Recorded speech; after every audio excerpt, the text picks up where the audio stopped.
So let's talk about low back pain on the bike, specifically when you're going into an aero position.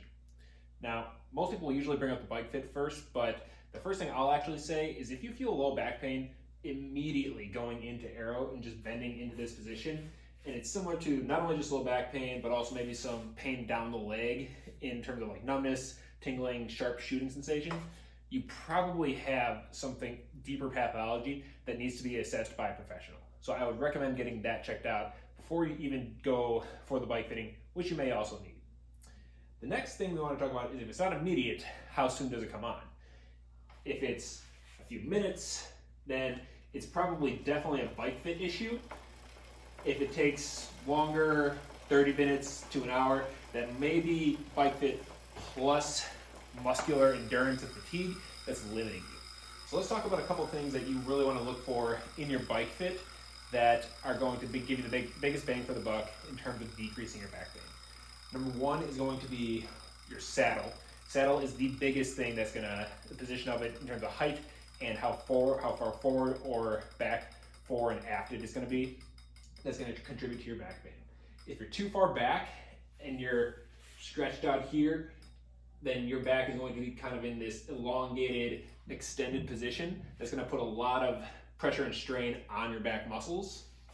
Whereas if you're the opposite, if it's too far forward, you're gonna feel a lot of pressure on your quads. This is a good indication of that, and very little from your hamstrings, but you're gonna be too curled up in this position, and it's going to put too much stress on your abdominal muscles and all the front muscles in your legs, which is going to fatigue them faster and cause your low back to kind of take over and compensate for whatever you're lacking in the musculars there.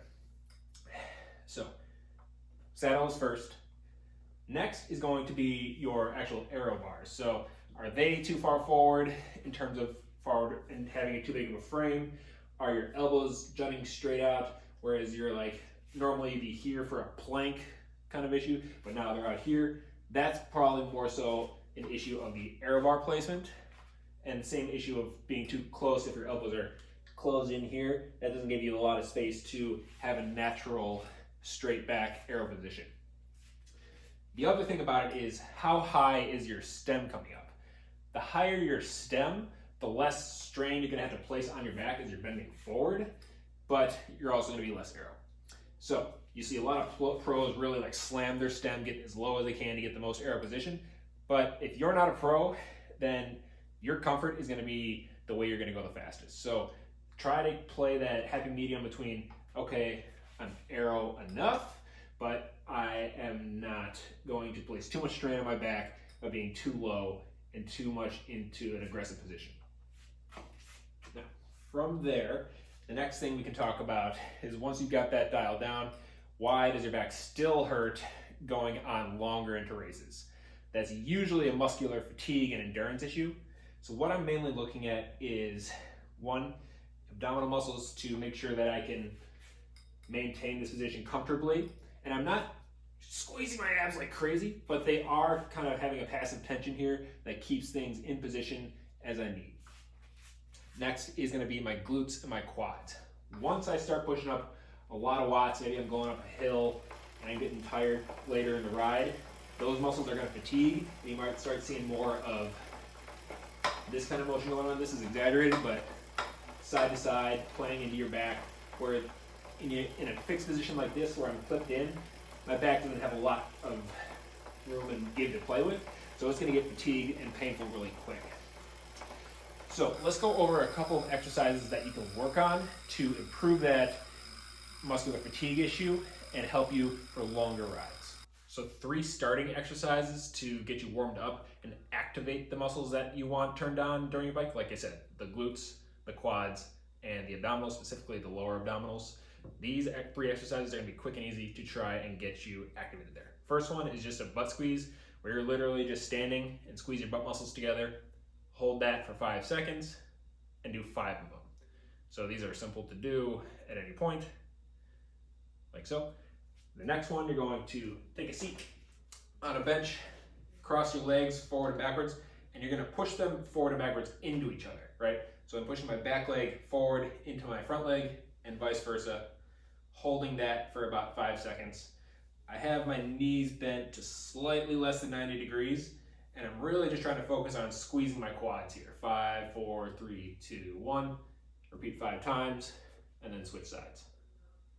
All right, so activated the quads there.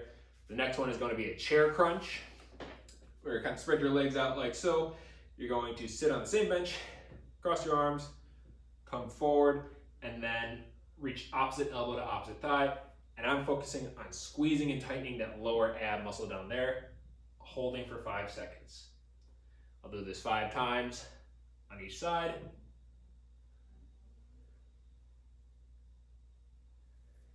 And that's my activating facilitation motions that I need to get this bike ride going.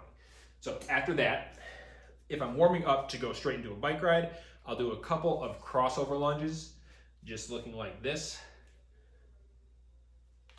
Now this is, I'm stepping behind diagonally with one foot and lunging down as low as I can, letting myself curl over and touch the ground, and then extending as I come back up. This exercise I like a lot, just due to the fact that it gets a lot of different things moving in different ways and contracting a lot of different muscles, getting them working together, which is going to help you actually use the muscles that you just activated for your ride. I'll do about 5 to 10 reps on each side. And then I can also do a forward lunge with a twist. 5 to 10 reps on each side there, just to get finally warmed up. Now, that's for your warm-up if you're about to go for a bike ride. If you're looking to actually strengthen these movements, you could load them. So do that same motion with a dumbbell here, just a goblet hold. And I would do crossover, load down. If I'm working towards endurance, I would want to go more so for like 3 sets of 15 on each side. I could do forward walking lunges with the dumbbell in one hand for a distance of about 20 feet. And then as I turn around, I would switch hands. And then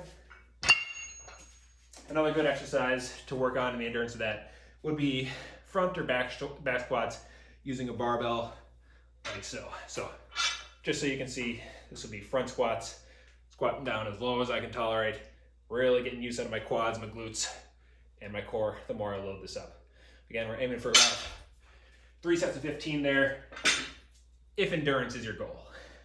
I hope you guys like this video. My name is Connor Ganser. I'm a physical therapist and I work with triathletes in the Chicago area with my company, Retry Performance.